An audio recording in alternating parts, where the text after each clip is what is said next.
नमस्कार, मैं रचना शर्मा चढ़ती कला टाइम टीवी देख रहे सभी दर्शकों का स्वागत करती हूं। आप देख रहे हैं उत्तर प्रदेश के विशेष समाचार।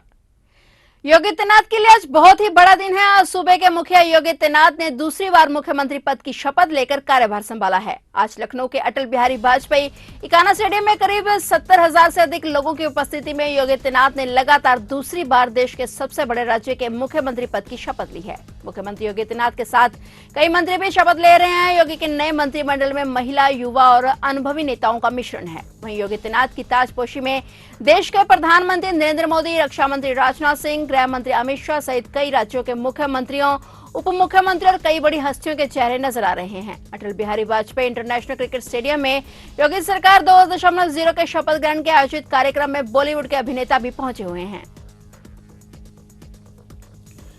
योगी के शपथ ग्रहण समारोह को लेकर राजधानी लखनऊ में अभूतपूर्व सुरक्षा व्यवस्था की गई है। इस बीच शपथ ग्रहण से कुछ घंटे पहले ही लखनऊ पुलिस ने मुठभेड़ में 1 लाख के इनामी बदमाश राहुल सिंह को ढेर कर दिया है। राहुल सिंह अलीगंज ज्वेलर्स लूटकांड में वांछित चल रहा था। मुठभेड़ शुक्रवार तड़के करीब 4 बजे हसनगंज इलाके में हुई। मुखबिर की सूचना पर जब लखनऊ पुलिस ने इनामी बदमाश राहुल सिंह को घेरा तो उसने फायरिंग करनी शुरू कर दी और पुलिस की जवाबी कार्रवाई में राहुल सिंह गोली लगने से घायल हो गया। पुलिस ने इलाज के लिए राहुल सिंह को अस्पताल में एडमिट कराया, जहां इलाज के दौरान उसने दम तोड़ दिया। गौरतलब है कि योगी सरकार की वापसी के बाद से ही पुलिस एक्शन मोड में है। शहर शहर ताबड़तोड़ एनकाउंटर हो रहा है। साथ ही योगी सरकार का बुलडोजर भूमाफियाओं पर जमकर गरज रहा है। कमिश्नरेट पुलिस टीम को उस समय बड़ी सफलता मिली जब पुलिस ने हत्या की घटना का खुलासा करते हुए 4 अभियुक्त गिरफ्तार कर लिए, जबकि अन्य 3 अभियुक्तों की तलाश जारी है। वाराणसी थाना सारनाथ कमिश्नरेट पुलिस द्वारा विगत कुछ दिन पूर्व रजनैया मोड़ के पास आलोक यादव की हत्या का खुलासा किया गया। पत्रकारों से बातचीत करते हुए सहायक पुलिस आयुक्त सारनाथ ज्ञान प्रकाश राय ने बताया कि होलिका दहन के लिए लकड़ी ले जाने को लेकर विवाद में अकथा निवासी आलोक यादव पुत्र कैलाश यादव की कुछ लोगों द्वारा लाठी डंडे व ईंट पत्थर मारकर हत्या कर दी गई थी। इस संबंध में मृतक के पिता कैलाश यादव द्वारा 7 लोगों के खिलाफ सारनाथ थाने में तहरीर दी गई थी और जिसको संज्ञान में लेते हुए कमिश्नरेट पुलिस द्वारा टीम गठित कर हत्या का खुलासा करते हुए 4 अभियुक्तों को गिरफ्तार किया गया है तथा अन्य 3 अभियुक्तों की तलाश अभी जारी है। दिनांक 21/3/2022 को रात लगभग 9:15 बजे अक्था गांव के रहने वाले आलोक यादव पुत्र कैलाश यादव की हत्या कर दी गई थी लाठी डंडे व ईंट पत्थर से मार करके। इस संबंध में उनके चाचा मन्नू यादव द्वारा दिनांक 22 मार्च 2022 को तहरीर देकर के मुकदमा अपराध संख्या 105/22 थाना सारनाथ पर पंजीकृत कराया गया था। विवेचना के क्रम में तहरीर में नामजद 7 अभियुक्तों के विषय में विवेचना की जा रही थी व गिरफ्तारी का प्रयास किया जा रहा था। दिनांक 24 मार्च को भोर में लगभग 4:45 बजे घटना में नामजद 7 में से 4 अभियुक्त गण की गिरफ्तारी की गई है थाना सारनाथ द्वारा। शेष 3 व्यक्ति फरार चल रहे हैं। शीघ्र उनकी गिरफ्तारी की जाएगी। वाराणसी रोनिया खरी पुलिस चौकी क्षेत्र में गंगा किनारे चितौनी कोट स्थित मोनी बाबा की कुटिया आश्रम में रहने वाले सूर्यबली यादव बाबा जी, जिनकी उम्र 65 वर्ष के करीब है, उनके सिर और गर्दन पर वजनी औजार से वार कर हत्या कर दी गई। बाबा जी का शव और घटनास्थल पर देखने से ऐसा लग रहा था जैसे हत्या से पहले हत्यारों ने उसकी जमकर भिड़ंत की हो और ग्रामीणों ने बाबा जी का खून से लथपथ शव देखकर सूचना पुलिस को दी। सूचना पाकर फोरेंसिक एक्सपर्ट की टीम के साथ घटनास्थल पर पहुंची। रोनिया थाने की पुलिस ने घटनास्थल के समीप से एक चाकू भी बरामद किया है। फिलहाल वारदात की वजह स्पष्ट नहीं हो सकी। पुलिस ने आश्रम के आसपास रहने वालों से घटना के संबंध में पूछताछ की है। इसके अलावा आश्रम के समीप ही स्थित कान्हा उपवन में लगे सीसीटीवी कैमरों की फुटेज खंगाली जा रही है। तहरीर के आधार पर मुकदमा दर्ज कर आरोपियों की तलाश की जा रही है। साथ ही टीम जांच पड़ताल में जुटी हुई है कि हत्या किस कारण से हुई है। गाँव में घटना हुई है, उसे किस नज़र से देखती है पहली नज़र में पुलिस? देखिए, ये जो सूर्यबली यादव जी थे, ये लगभग 60-65 वर्ष इनकी उम्र थी। ये मोनी बाबा जो एक आश्रम है, इसी में एक साइड में इन्होंने भी अपना 4 दीवारी की हुई थी। तो अभी सूचना सुबह स्थानीय लोगों ने पुलिस को दी थी कि इस तरह से उनकी जो है वो बरगद के पेड़ के नीचे जो है वो मृत अवस्था में पड़े हुए हैं। पुलिस ने आके देखा तो उनका एक जो किसी डंडे या अभी फोरेंसिक में पोस्टमार्टम में निकल के आएगा कि भाई किस चीज़ से हत्या की गई है। डंडा भी वहाँ मिला है एक, और जो सब्जी काटने वाला चाकू है वो भी उन्हीं के ही उसमें पड़ा हुआ था। तो संभवतः कि ये कोई ना कोई जानकारी आदमी है जो आके बैठा है, क्योंकि जो क्षेत्र है कोई इस तरह की चीज़ नहीं लग रही है कि भाई जो कोई भारी आदमी कोई आके करे। स्थानीय लोगों ने ये भी बताया है कि कुछ लोग कल शाम को जिनके बैठते थे वो भी लोग आए थे। घर वालों ने नामजद तहरीर भी दी है जो है। तो ये सारी चीज़ों को लेकर हम लोग चल रहे हैं और हमारी क्राइम टीम लगी हुई है और जल्दी इस चीज़ का असली जो भी मुलजिम है, क्या कारण है, वो निकल के आ जाएगा। अभी कहना बहुत जल्दी होगा क्योंकि अभी सुबह की घटना है। ये घटना तो जो देखने से लग रहा है कि वो रात में ही उनको मार दिया है, क्योंकि बॉडी में रिगर मोर्टिस हो गया था, अकड़न हो गई थी। लेकिन अभी सुबह ही जानकारी हुई, हम लोग हमारी टीम लगी हुई, जल्दी इसका खुलासा किया जाए। वाराणसी पुलिस लगातार ये दावा कर रही है कि अपराधियों के बीच में खौफ है, लेकिन क्या कारण है कि लगातार वाराणसी में अपराध बढ़ते जा रहे हैं? देखिए, मैं वाराणसी की पूरी की बात नहीं करूँगा क्योंकि तो वाराणसी ग्रामीण का एरिया पड़ता है। तो घटनाएं हुई, सारी घटनाएं खुल भी गई हैं और जो समाज है इसमें देखिए घटनाएं होती रहती हैं और उनका सफल अनावरण हो जाए तो ये बहुत बड़ी बात होती है। यूपी के बरेली में एक ढाबा संचालक की महज 4 रुपए के विवाद में लेकर हत्या हो गई। इस बात का बरेली पुलिस ने खुलासा किया है। बरेली पुलिस ने ढाबा संचालक के 3 हत्या आरोपियों को गिरफ्तार किया है। पुलिस के मुताबिक ढाबा संचालक सेवाराम की हत्या इसलिए की गई क्योंकि 11 मार्च को सेवाराम गंगवार ने अपने ग्राहक ननकू पुत्र नवी निवासी धंतिया थाना फतेहगंज पश्चिमी से 2 चाय लेने के बदले 20 रुपए मांगे थे, लेकिन ननकू ने यह कहकर उसकी बात का विरोध किया था कि 2 चाय 16 रुपए की मिलती हैं। इसी बात से नाराज होकर सेवाराम ने ननकू का अपमान किया और गालियां भी दी थी। इस बात से नाराज ननकू ने अपने अपमान का बदला लेने की ठान ली। ननकू ने यह बात अपने गांव के धंतिया के लोगों को भी बताई। 12 मार्च को ननकू अपने 2 साथी मोजिम खान पुत्र मोइम खान निवासी धंतिया, मुन्ना पुत्र कल्लू के साथ ढाबे पर गया और अकेला पाकर ढाबा संचालक सेवाराम की चाकू से गोदकर निर्मम हत्या कर दी और फरार हो गए।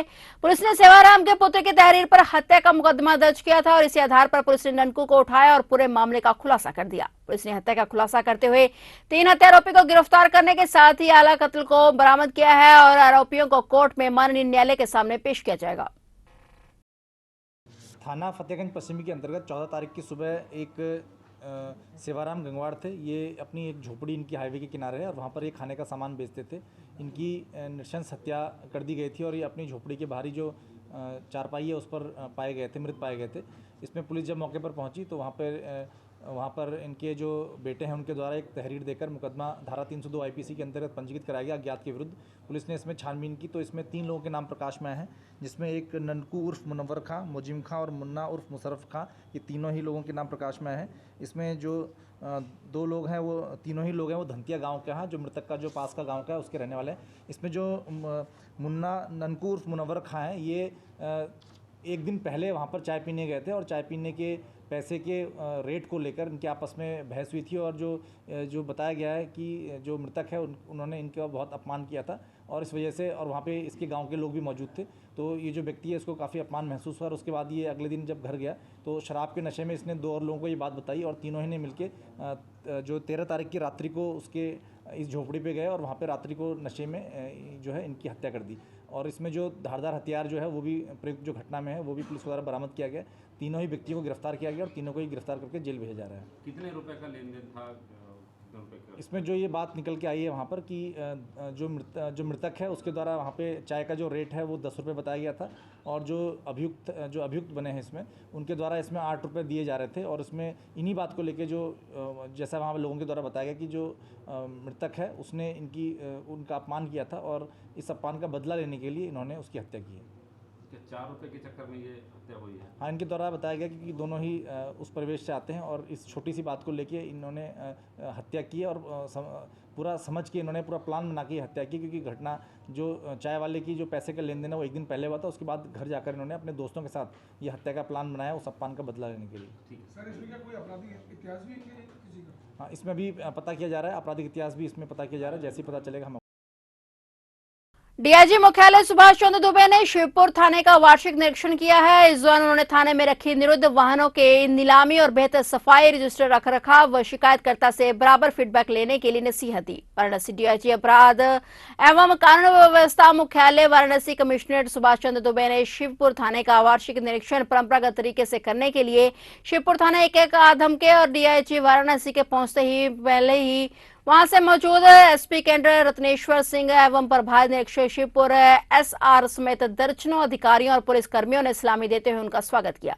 वहीं उन्होंने ऑनलाइन शिकायत का निस्तारण समय से कराने एवं करने के लिए CCTNS प्रभारी को निर्देशित किया।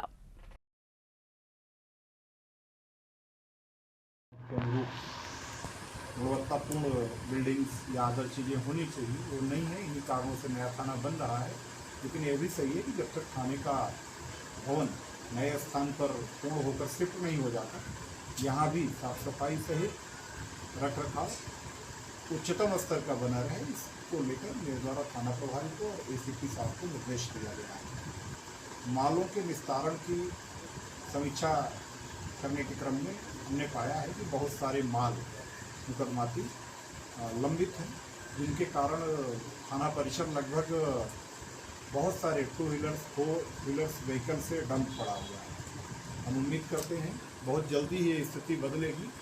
एसीपी साहब को और इंस्पेक्टर को मेरे द्वारा निर्देशित किया गया है कि जितने भी पुराने माल हैं, जो लावारिस माल हैं, उनके डिस्पोजल की जो पद्धति है, इसी के साथ साथ जो माल मुकदमाती हैं उनके जो निस्तारण की पद्धति है, उस विधिक प्रक्रिया को शीघ्र पूरा करते हुए जो डंप माल हैं उनका विधिपूर्ण निस्तारण, लंबित मालों का एकदम समयबद्ध तरीके से निस्तारण बहुत अभिनव सुनिश्चित है।